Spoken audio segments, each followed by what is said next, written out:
Los arqueros a caballo mongoles conquistaron la mitad del mundo conocido. Durante un solo gran asedio, lanzaban tranquilamente decenas de millones de flechas contra el enemigo. Y aún así, nunca se quejaban de tener los carcajs vacíos. Uno se pregunta, ¿cómo es posible eso, si en su estepa natal no hay nada más que pasto y viento? ¿De dónde sacaban los muchachos a caballo municiones en tales cantidades industriales? Y la respuesta en realidad rompe todos los esquemas habituales sobre las guerras medievales. Hola a todos, están en el canal Amazing History y el episodio de hoy está dedicado al tema más discutido en nuestros comentarios. Como siempre, expresamos nuestro agradecimiento a nuestros espectadores habituales y patrocinadores por su apoyo. Pero no los haré esperar más, vamos a empezar.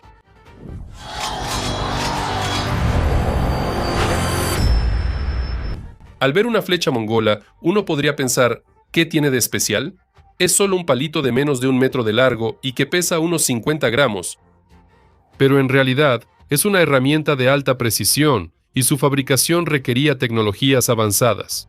Tomemos el asta. Si está un poco torcida, la flecha se desviará. Si es demasiado pesada, caerá rápido, y si es demasiado ligera, no atravesará la armadura. Si usas madera verde, con el frío o el calor simplemente se torcerá como una hélice. Por eso, los mongoles usaban abedul, álamo o sauce de los valles fluviales, donde la fibra es recta y densa. La madera se secaba durante mucho tiempo y se trabajaba cuidadosamente. El estándar de un asta de flecha de combate es de 80 a 100 milímetros de largo y 8 milímetros de diámetro. Luego están las puntas, que eran de varios tipos dependiendo de la tarea. Si era necesario atravesar una cota de malla, se usaban puntas perforantes estrechas y facetadas que separaban los anillos y no se quedaban atascadas en la armadura. Contra la infantería sin armadura, se usaban puntas anchas, cuchillas planas que dejaban heridas horribles, y para golpear fortificaciones de madera se usaban puntas romas y pesadas. Una obra maestra aparte son las flechas silbadoras. Detrás de la punta se fijaba un accesorio hueco de hueso. En vuelo, emitía un chillido desagradable a una frecuencia de 500 a 1000 hercios. Un sonido así hace que el cerebro humano entre en pánico antes de que pueda entender qué está pasando. Ahora el emplumado. 3 plumas colocadas en un ángulo preciso para estabilizar el vuelo. Usaban plumas de águila, ganso o grulla. Y no se trata de estética, porque una pluma rígida da una estabilidad perfecta, pero frena la flecha. En cambio, una pluma suave hace lo contrario. Por eso, elegir la pluma adecuada para cada punta de flecha era toda una ciencia aparte. Y finalmente, todo esto tenía que pegarse de alguna manera. El pegamento se preparaba con gelatina de pescado o de hueso mezclada con resina. Una versión barata se rompería al golpear un escudo o se desmoronaría con el frío. Por eso, la mezcla mongola mantenía la punta firmemente sujeta incluso después de atravesar puertas de madera. Resulta que detrás de un solo disparo había un metalúrgico, un carpintero, un cazador, un curtidor que cosió el carcaj y un maestro del pegamento. Y ahora multiplica esa cadena de producción por las necesidades de un ejército que conquistó medio mundo. Y la pregunta de dónde conseguían las armas en la estepa vacía se convierte en el principal misterio militar del siglo XIII. Por alguna razón, a menudo se imagina la estepa mongola como una especie de mesa de billar cubierta de pasto, donde por miles de kilómetros no hay ni una sola rama.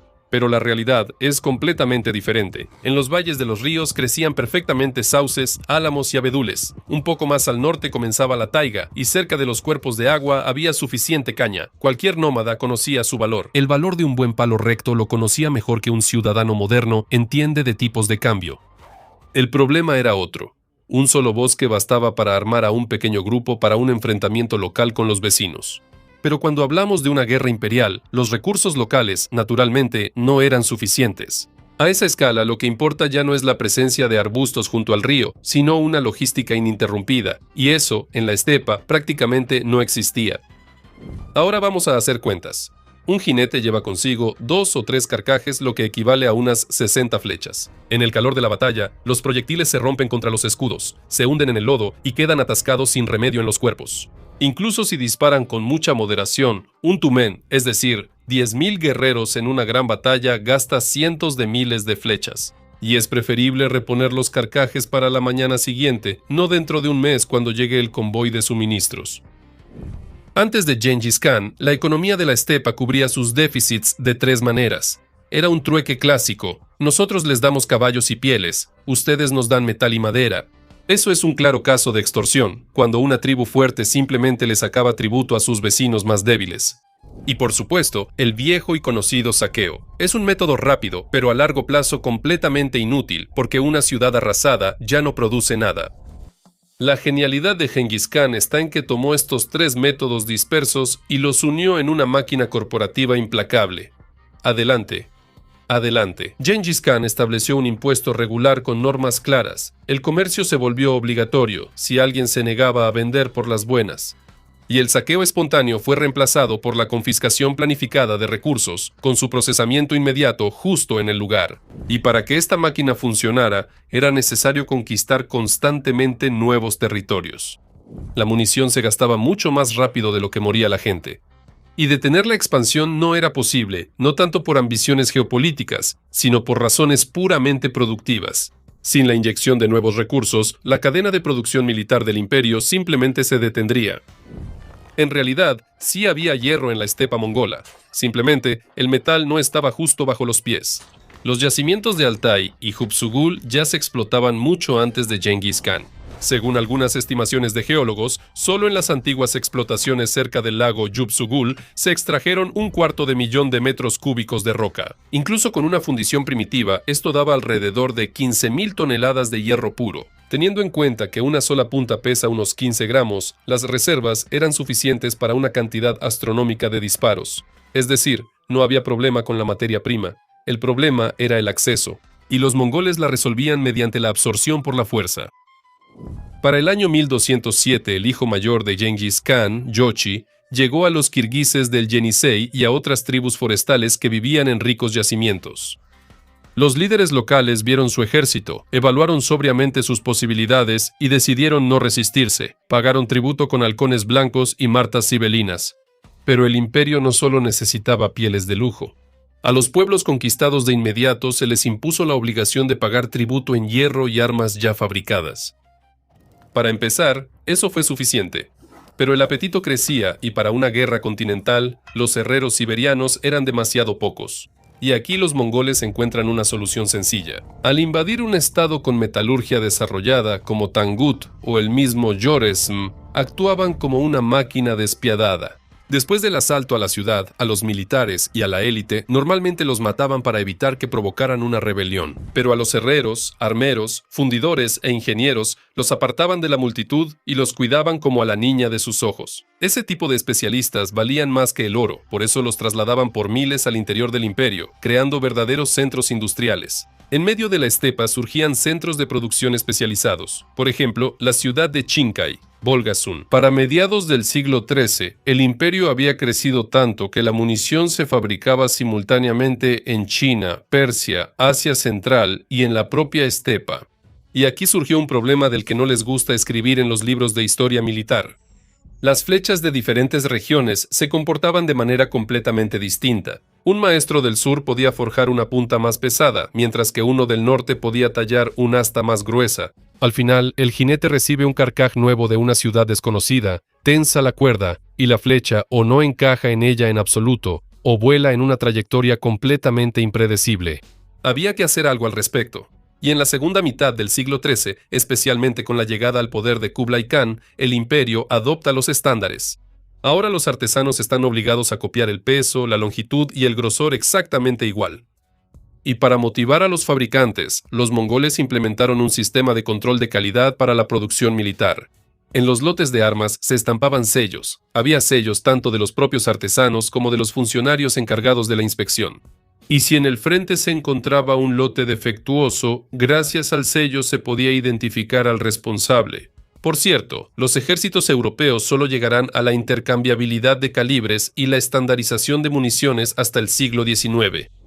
Pero fabricar millones de flechas es solo la mitad del trabajo. Llevarlas a miles de kilómetros directamente a la línea del frente es una tarea de un nivel completamente diferente. Y los mongoles la resolvieron creando lo que hoy llamaríamos una red logística de distribución global.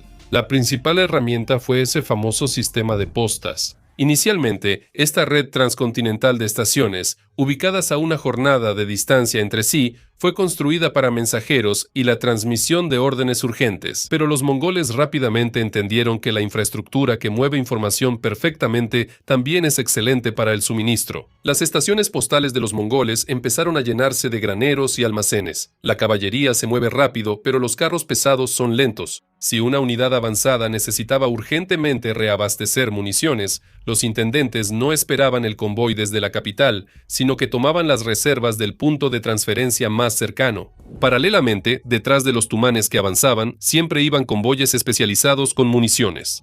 Cada jinete tenía su propio suministro personal en los carcajes. Detrás va una reserva móvil en carretas. Más atrás, almacenes en las estaciones de postas. Y en la retaguardia, fábricas listas para cumplir pedidos urgentes. Y para mediados del siglo XIII, esta máquina logística funcionaba de manera tan cotidiana y confiable que los cronistas simplemente dejaron de prestarle atención. A medida que el imperio crecía, construir nuevas fábricas de armas en cada región conquistada se volvía demasiado lento y costoso. Y entonces los mongoles simplemente impusieron a los pueblos conquistados un tributo en armas. El tributo no solo debía pagarse con plata, seda o grano. Las ciudades también estaban obligadas a entregar flechas terminadas en enormes lotes, y a nadie le importaba mucho de dónde el jefe local conseguiría el hierro o la madera. La cuota debía cumplirse a cualquier precio, y no se aceptaban excusas como «no tenemos materia prima». Por no cumplir con las entregas, los recaudadores imperiales de impuestos podían fácilmente ejecutar a los administradores o masacrar a todo un barrio, simplemente como una medida ejemplar. De la misma manera, los mongoles manejaban los materiales de forma eficiente. ¿Para qué transportar madera para municiones desde miles de kilómetros si el material literalmente humea bajo tus pies? Todo servía. Las máquinas de asedio del enemigo, los restos de fortificaciones de madera, casas destruidas, carretas abandonadas, todo eso se reciclaba de inmediato. La madera se cortaba de inmediato y se usaba para hacer astiles. Había otro detalle que le da crédito a la maquinaria militar mongola.